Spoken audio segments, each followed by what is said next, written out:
The socialists of the past focused too exclusively, too much, on who owned the means of production and how distribution of goods and services was to be worked out.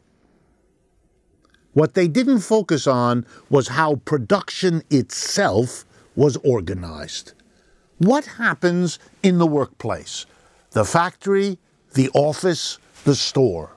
What happens there among people as we produce the goods and services without which we can't live? And that's what socialism didn't attend to. Because in capitalism, what's crucial about the organization of production has been and is that a tiny group of people, the major shareholders who own the company, and the board of directors, usually 15 people, elected by those shareholders.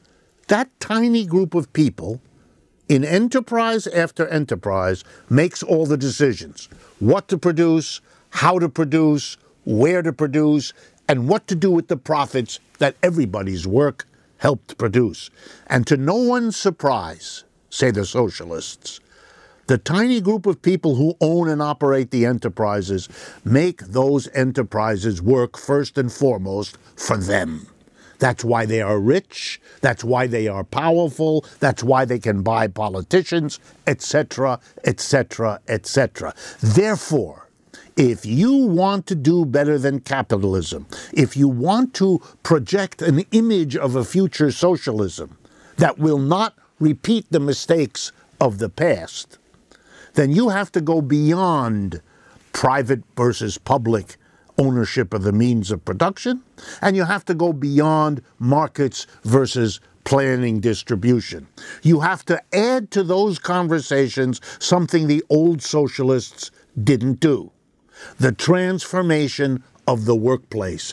It has to become the core of what a future society that socialist would be. And what does that mean? That everybody at the workplace, one person, one vote, together and democratically decide what the enterprise is going to do, what it produces, how it produces, where it produces, and what is done with the profits they have all worked hard to produce.